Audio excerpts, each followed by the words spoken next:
Hey, what's up, everyone? Well, whenever I work on large trees, I really like to have a second person around. And yesterday, my friend Sam, who is the current president of the Bonsai Society of San Francisco, came over and we worked for about 5 hours on the initial styling and wiring of this collected lodgepole pine.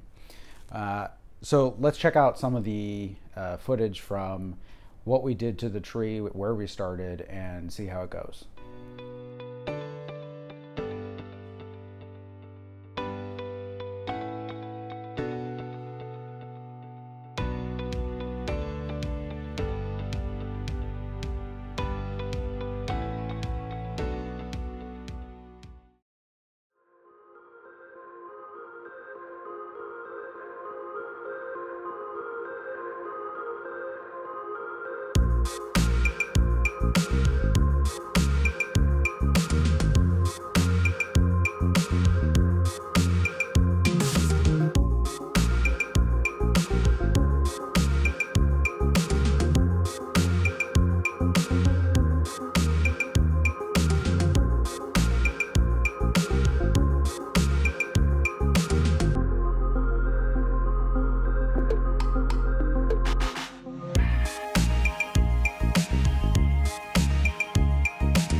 We had a lot of discussion over what to do with certain aspects of this tree.